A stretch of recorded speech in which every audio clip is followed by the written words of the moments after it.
South Africa के खिलाफ पहले टी20 मुकाबले से ठीक पहले आई है सबसे बड़ी खबर। आखिरकार टीम इंडिया पर क्या है ये बड़ी अपडेट, ये हम आपको इस वीडियो में बताने वाले हैं। दरअसल आपको मालूम ही है कि भारतीय टीम अब वनडे सीरीज जीत चुकी है 2-1 से, और अब अगला पड़ाव है टी20 सीरीज का। इस बार टी20 सीरीज में 5 टी20 मुकाबले खेले जाएंगे, और ये 5 टी20 मुकाबले जो खेले जाएंगे उसकी शुरुआत कटक के बाराबती स्टेडियम से होने वाली है, ओडिशा में।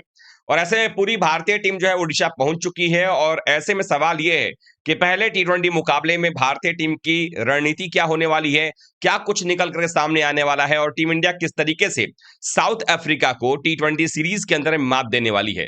दरअसल सबसे बड़ी अपडेट निकल करके आई शुभमन गिल को लेकर के। आप सबको मालूम ही है कि भारतीय टीम का जब चयन हुआ था उसमें जो है वो बताया गया था कि Shubman Gill is subject to fitness, उनका खेलना जो है सब्जेक्ट टू फिटनेस रहेगा। और ऐसे में ये सवाल था कि पहले 2 टी20 शायद वो ना खेलें, और पहले 2 टी20 मुकाबलों में संजू सैमसन जो है वो आपको ओपनिंग करते दिख सकते हैं अभिषेक शर्मा के साथ में। लेकिन अब चूंकि शुभमन गिल पर जो ताजा अपडेट है वो ये है कि वो ओडिशा पहुंच चुके हैं, भुवनेश्वर में जो है वो रविवार को रात को वहां पर वो लैंड किया है उन्होंने।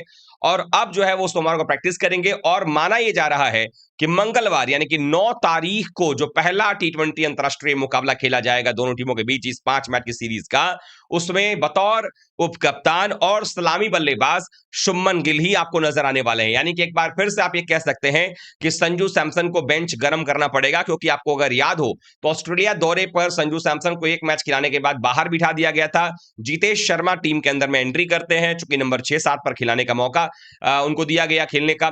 तो ऐसे में अब माना जा रहा है कि फिर से संजू सैमसन को इंतजार ही करना पड़ेगा अपनी बारी का, क्योंकि ओपनिंग के तौर पर जो स्लॉट भारतीय टीम मैनेजमेंट ने दिया है शुभमन गिल को, वहीं पर उनके साथ कंटिन्यू करेंगे। और अभिषेक शर्मा जिस कंटिन्यू फॉर्म में लगातार चल रहे हैं, डोमेस्टिक हो इंटरनेशनल हो, और ऐसे में शुभमन गिल का बल्ला ही बोलना जरूरी होगा।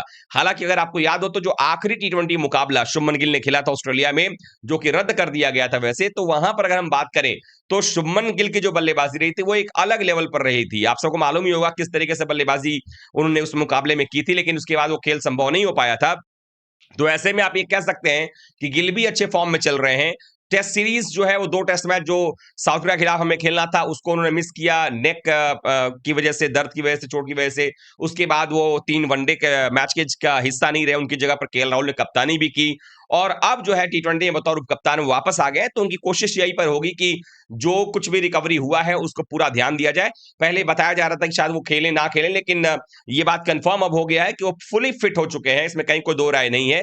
तो शुभमन गिल ने जो आखिरी टी20 मुकाबला खेला था ऑस्ट्रेलिया के खिलाफ में, उसमें जो परफॉर्मेंस उन्होंने किया था वो परफॉर्मेंस वो कंटिन्यू करना चाहेंगे, क्योंकि हम सब उसी शुभमन गिल को देखना चाहते हैं टी20 में। क्योंकि अगर आप धीमा खेलेंगे, दबाव डालेंगे दूसरे प्लेयर्स पर, तो फिर जो भारतीय क्रिकेट फैन है वो आपसे नाराज होगा, क्योंकि आपके जैसे ओपनर बहुत सारे हमारे टीम के अंदर में भी पड़े हुए हैं कि भाई हमें भी मौका मिल जाए वहां पर। संजू सैमसन ऑलरेडी टीम में ओपनिंग करते थे लेकिन उनको बाहर कर दिया गया, ईशान किशन हो गए, यशस्वी जायसवाल हो गए। लेकिन गिल ने जो पारी खेली थी उससे एक बात तो स्पष्ट होती है, गिल ने भी इस चीज को मैच करने की कोशिश की है कि हाँ मुझे भी ऐसी बल्लेबाजी करनी पड़ेगी, और दोनों तरफ से ताबड़तोड़ बल्लेबाजी की आवश्यकता जो है टीम इंडिया को पड़ने वाली है। तो ऐसे में शुभमन गिल ने जो परफॉर्मेंस ऑस्ट्रेलिया के खिलाफ आखिरी टी20 मुकाबले में दिया था वही परफॉर्मेंस देने की वो कोशिश करेंगे।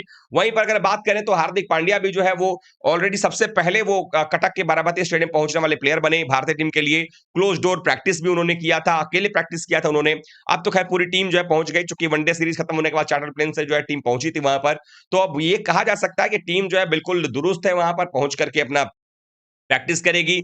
और माना ही जा रहा है कि मंडे को जो प्रैक्टिस होगा शाम के वक्त में वो भी काफी क्रुशियल होने वाला है कई लिहाजों से, क्योंकि थोड़ा बहुत विकेट का भी आइडिया ये लोग लेकिन लेंगे कि किस तरह से विकेट रहने वाला है। और जो नेट पे प्रैक्टिस होगी उसके बाद ये पता चलेगा कि ड्यू कितना आ रहा है और कितने बजे से आ रहा है। तो एक बार फिर से आप कह सकते हैं कि यहां पर भी वही कुछ होने वाला है कि टीम टॉस जीतेगी और बाद में चेस करना चाहेगी, क्योंकि अगर 7 बजे पहली बॉल डलनी है, 6:30 बजे टॉस का टाइम है, तो फिर टीमें चाहेंगी कि जो ड्यू का असली फायदा है वो बाद में लिया जाए। हालांकि टी20 में ये सब कट ऑफ हो जाता है, क्योंकि अगर आप देखेंगे तो पाएंगे कि शाम का ही मैच है, तो जो ड्यू आना होता है वो पहले 5-6 ओवर में आ जाता है। और बाद में जब आप बॉलिंग करने आते हो, अगर मान लीजिए, तो उस समय भी आपके पास नई बॉल होती है, तो 4-5-6 ओवर तो वो नई बॉल आपकी मदद कर ही देती है। तो यहाँ पर टोटली स्किल का खेल होने वाला है, जो अच्छा करेगा वो जीतेगा।